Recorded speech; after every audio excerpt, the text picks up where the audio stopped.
नमस्कार, हमारा नाम है समरीन और आपने देखना शुरू कर दिया है लाइव सिटीज। देखिए, आपको याद होगा कि कुछ दिनों पहले आरजेडी ने राष्ट्रीय प्रवक्ताओं की एक सूची जारी की थी। आपको मालूम है कि ये सूची आरजेडी के जनरल सेक्रेटरी यानी कि अब्दुल बारी सिद्दीकी जी ने जारी की थी।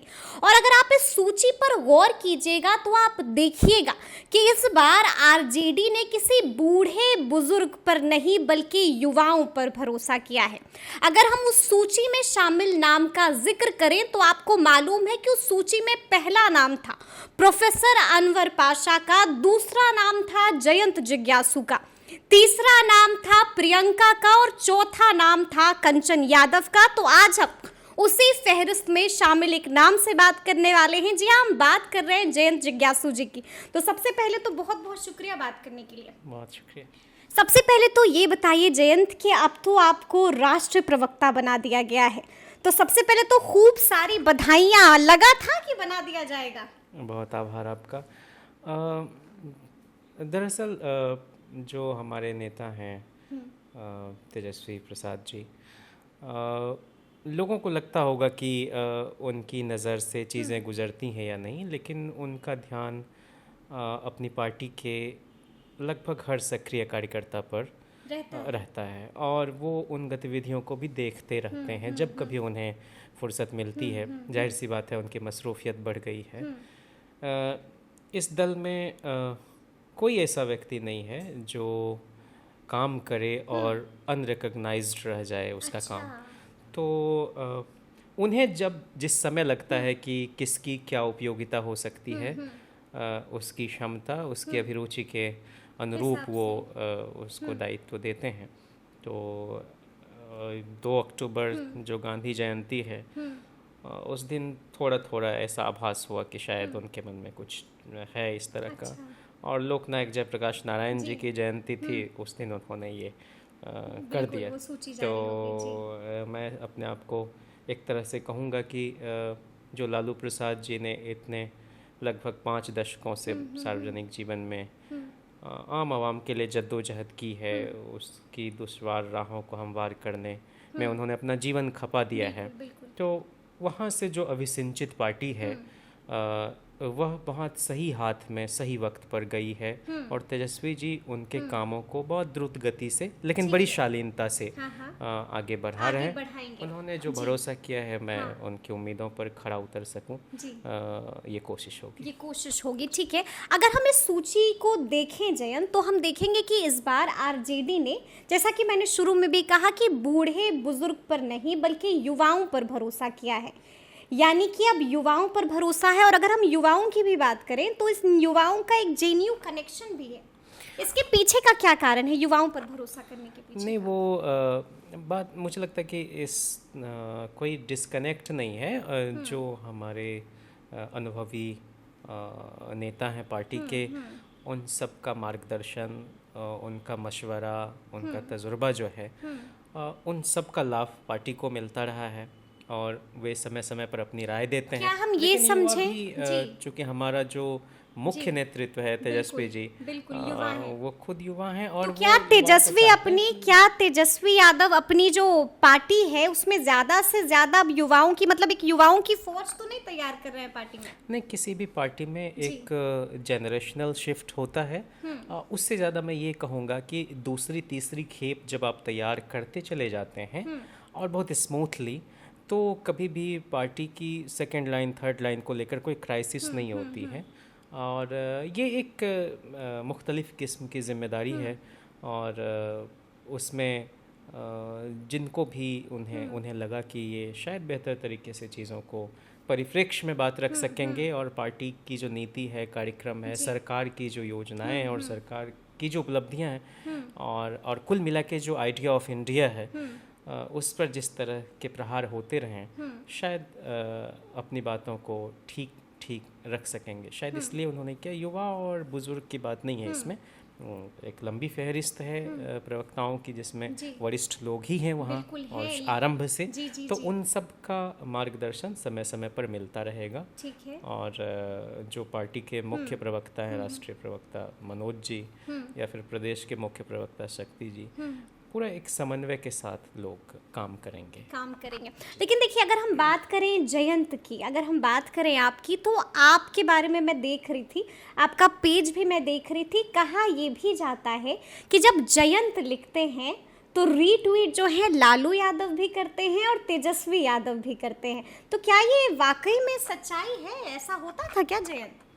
ये बहुत पहले इस तरह की चीज़ें होती थीं और जो राजनीतिक सलाहकार हैं तेजस्वी जी के, संजय यादव जी, उनसे एक लंबा राब्ता रहा है। और मेरा ख्याल है कि अप्रैल 2018 में हम लोगों के यहाँ एक आंदोलन चल रहा था, रोस्टर आंदोलन, जिसमें जो मार्जिनाइज सेक्शन के लोग थे उनको प्रोफेसर बनने से एक तरह से रोकने की ही पूरी तैयारी थी।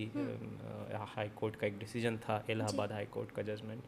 तो उसका प्रतिकार करने के लिए दिल्ली यूनिवर्सिटी के बाहर एक सामाजिक न्याय युवा सम्मेलन किया जाना था। उसका न्योता देने के लिए हम पटना आए थे। अच्छा। और संयोग से उसी दिन संजय जी भी दिल्ली से आए और उन्होंने पहली बार तेजस्वी जी से उन्होंने ही मिलवाया मुझे। अच्छा। उस समय वे नेता प्रतिपक्ष थे उसी 5 देश रत्न मार्ग में। और मुझे ताज्जुब हुआ कि उन्होंने कहा कि आप तो अच्छा लिखते हैं, मैं पढ़ता हूँ। रामचंद्र पूर्वे जी थे, मिलवाया संजय जी ने, ये श्रेय उनको जाता है। और फिर जो है, और ये बात मतलब सच है कि जब आप लिखते हैं तो लालू जी भी और तेजस्वी जी भी। ये जब सरकार चली गई हम लोगों की, पिछली बार महागठबंधन की, नीतीश जी थोड़े कई तरह का मैनिपुलेशन था, उधर चले गए। तो हमने लालू प्रसाद जी और नीतीश जी में बुनियादी फ़र्क, मतलब राजनीतिक काम काज की शैली का फ़र्क, उसको उसी दिन लिखा और उसमें 10-12 बिंदु थे, उसको लालू जी ने शेयर किया था। और फिर और एक खुला खत लिखा था नीतीश जी के नाम, और बहुत शालीनता से मैंने लिखा था।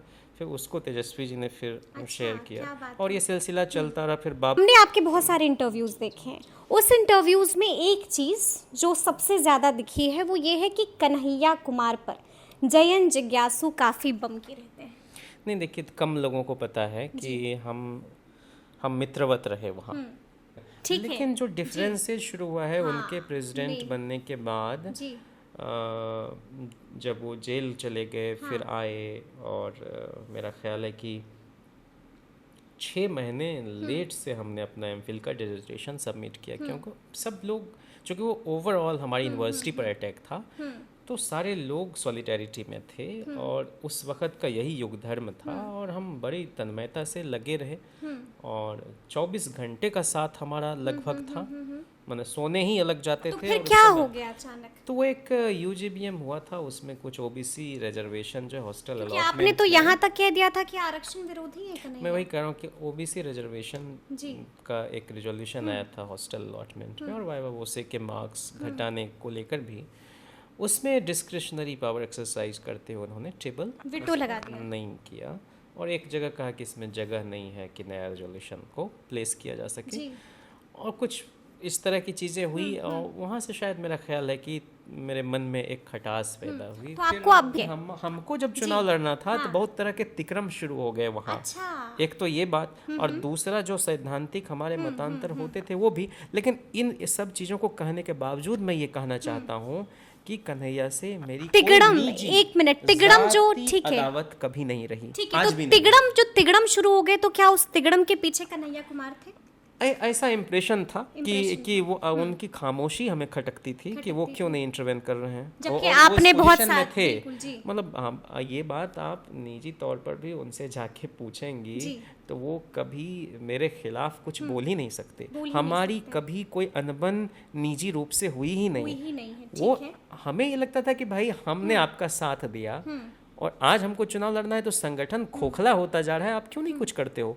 और सारे लोग मैंने जुआ पटकने के फिराक में थे, कोई उसमें काम करने को तैयार नहीं था। तो भाई एक ऐसा संगठन जिसमें अगर मैं लोगों को जोड़ रहा हूँ और कोई उसको निष्क्रिय करवा दे रहा है और कोई असहयोग आंदोलन शुरू हो जा रहा है और आप कुछ नहीं बोल रहे हो, तो फिर मैं क्या सवाल तो पूछे जाएंगे। तो ये कुछ बातें, लेकिन मैं फिर भी कह रहा हूँ कि सबका योगदान है ठीक है, अपने अपने ठीक तरीके से। ठीक है। मेरे मन में उनको लेकर कोई करवाहट कोई नहीं चलिए है। ठीक मार लेगा। कैसे मार लेगा। एक आखिरी सवाल जयंत, देखिए अब तो जाहिर सी बात है कि हमने बताया है कि राष्ट्रीय प्रवक्ताओं की जो सूची जारी हुई है उसमें युवा हैं।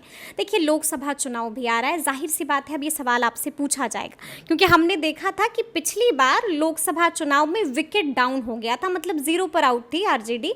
इस बार क्या होने वाला है? इस बार लगता है कि बेटर परफॉर्मेंस होगा या इस बार भी 0 पर नॉकआउट? नहीं नहीं, ये तो मैं कहूँगा कि आज़ाद भारत में पहले आम चुनाव से लेकर 19 के, माने 17वीं लोकसभा थी 19 की, जी तो तब तक कभी ऐसा नहीं हुआ कि कोई सोशलिस्ट धड़ा, जो सच में सोशलिस्ट धड़ा है, उसका कोई प्रतिनिधि लोकसभा में न पहुंचे। नहीं, हम आरजेडी की बात कर रहे हैं। पिछले बार नहीं, मैं RJD बिहार की बात कर रहा हूँ। सोशलिस्ट धड़े में हमारा जो ब्लॉक था उसमें जी, तो एक भी नहीं जीत पाया कांग्रेस के एक एमपी। ये आज़ाद भारत में बिहार से पहली बार ऐसा हुआ। लेकिन मैं कह रहा हूँ कि जो माइंड ऑक्युपाई कर लिया गया लोगों का, पुलवामा करा के कुछ करके, जो भी उस पे शको सुबह है लोगों का, लेकिन इस बार ऐसा नहीं होने जा रहा। देखिए अब तो दिल्ली वाले, अब तो जेएनयू वाले यहाँ पर आ गए हैं, बड़ी छोड़िए, जिम्मेदारी हम मिल तो गई हम है। तो कह रहे हैं हम फड़किया वाले हैं, हम कोई डेनमार्क से तो आए नहीं है।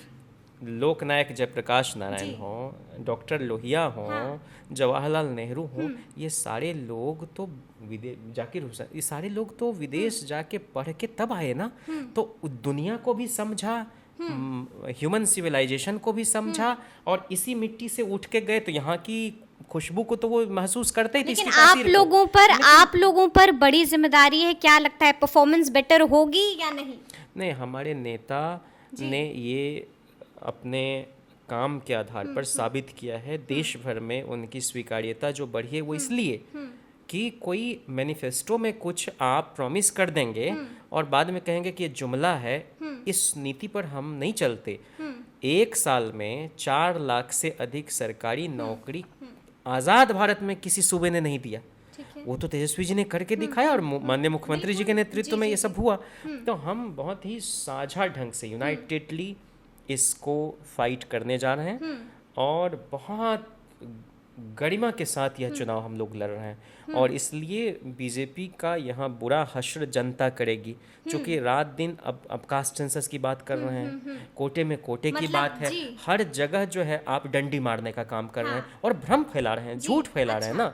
ये निगलते न बन रही है, न उगलते बन रही है। मतलब आप साफ साफ कह दे रहे हैं कि इस बार जबरदस्त करने वाली है। नहीं, इस बार बिहार तो अच्छा रिजल्ट देगा ही। देश में इंडिया की सरकार बनने जा रही है और जो युवा बेरोजगारी से त्रस्त हैं उन सबको राहत मिलेगी। राहत मिलेगी। तो देखा आपने क्या कुछ बता रहे हैं जयंत जिज्ञासु। देखिए बहुत कुछ बताया है, इनफैक्ट ये भी बता दिया है कि आगे क्या कुछ होने वाला है। बड़े बड़े दावे कर दिए हैं और बड़े बड़े इशारे भी कर दिए हैं। तो अब ये देखने वाली बात होगी कि वाकई में आगे क्या कुछ होता है। लेकिन इस तरह के तमाम अपडेट्स के लिए ऐसे ही हमारे साथ बने रहिएगा और देखते रहिएगा लाइव सिटीज। बहुत शुक्रिया।